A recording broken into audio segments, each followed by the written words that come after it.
ماں کی دعاؤں میں بہت اثر ہے۔ ماں اگر ناراض ہے تو دنیا کے کسی کونے پر چلے جائیں، کہیں بھی دعائیں مانگ لیں، تمہاری دعائیں قبول نہیں ہوں گی۔ ماں کو ناراض کر کے پیروں کی چوکھٹ پر جانے والے بھی سنیں، اور اپنی تمنائیں، اپنی مرادیں پوری کروانے والے بھی سنیں کہ اگر ماں ناراض ہے تو دنیا کی کوئی ایسی چوکھٹ نہیں ہے جہاں تمہاری دعا قبول ہو جائے۔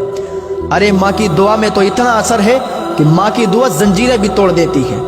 ہاں، ماں کی دعا میں اتنا اثر ہے کہ ماں کی دعائیں زنجیروں کو توڑ دیا کرتی ہیں۔ ایک بیٹا تھا، اس کی ماں ضعیف تھی، بوڑھی تھی، لیکن وہ اپنی ماں کا وفادار بیٹا تھا، اپنی ماں کی خدمت کرنے والا بیٹا تھا، ماں کی خدمت کیا کرتا تھا، ماں کی دعائیں لیا کرتا تھا۔ ایک دن کچھ سپاہی اسے پکڑ کے لے گئے اور اس کو ہتکڑیاں ڈال دیں، زنجیریں ڈال دیں۔ ادھر اس کی ماں بے چین ہوئی۔ جب رات کو بیٹا گھر پہ نہیں آیا تو اس کی ماں بے چین ہوئی کہ آخر میرا بیٹا کہاں چلا گیا، میرا بیٹا کہاں چلا گیا، کیا ہوا میرے بیٹے کو۔ اس کی ماں رونے لگی، اس کی ماں کی آنکھ میں آنسو آ گئے اور اس نے اللہ کی بارگاہ میں ہاتھ اٹھا دیے، اے میرے پروردگار، میرا بیٹا جہاں بھی ہو اسے سلامتی کے ساتھ میرے پاس واپس لوٹا دے۔ یا اللہ، میرے بیٹے کے سوا میرا کوئی نہیں ہے، یا اللہ میرے بیٹے کو مجھے واپس کر دے۔ جب اتنی دعا کی تو اس کے زنجیریں جو پڑی ہوئی تھی نا پیروں میں، ٹوٹ گئیں۔ اللہ اکبر، زنجیریں ٹوٹی۔ سپاہیوں نے ایک راہب کو بلایا کہ اس کی زنجیریں کیوں ٹوٹ گئیں۔ راہب نے دیکھا اور اس سے کہا، کیا تیری ماں زندہ ہے؟ اس نے کہا، ہاں میری ماں زندہ ہے۔ راہب نے کہا سپاہیوں سے، 1,00,000 بھی زنجیریں نا اس کے پیر میں ڈال دو، اس کے پیر کی زنجیریں ایسے ہی ٹوٹتی رہیں گی۔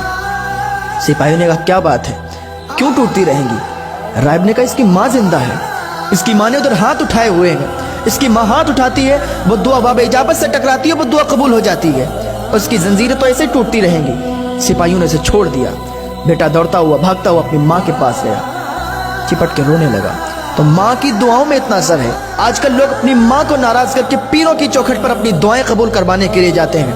میں کہتا ہوں کبھی نہیں قبول ہوگی۔ اگر اپنے ماں اور باپ کو ناراض کر کے دوسروں کی چوکھٹ پر جا کے دعا قبول کروانا ہو تو کبھی نہیں قبول ہوگی۔ اللہ کے واسطے اپنے ماں باپ کو راضی کریں۔ اگر آپ کے ماں باپ راضی ہیں تو آپ کو کہیں جانے کی ضرورت نہیں ہے۔ درگاہوں پر جائیں، مزاروں پر جائیں تب جب آپ کے ماں باپ بھی راضی ہوں تو آپ کی دعائیں جلدی قبول ہوں گی۔ اپنے ماں باپ کو راضی کر کے پھر کہیں بھی چلے جائیں، آپ کامیاب ہیں۔ اور اگر آپ کے ماں باپ ناراض ہیں تو پھر کہیں آپ کو کامیابی ملنے والی نہیں ہے۔ کامیابی تو آپ کے ماں باپ کے قدموں کے نیچے ہے۔ آپ کے ماں باپ ایک بار آپ کے لیے دعا کر دیں گے نا، آپ کی دعا ایسے ہی قبول ہو جائے گی۔ اللہ رب العزت کی بارگاہ میں دعا ہے، اللہ ہمیں اپنے ماں باپ سے سچا پیار کرنے کی توفیق عطا فرمائے، ان کی خدمت کرنے کی توفیق عطا فرمائے، اللہ ہمیں نیک عمل کرنے کی توفیق عطا فرمائے۔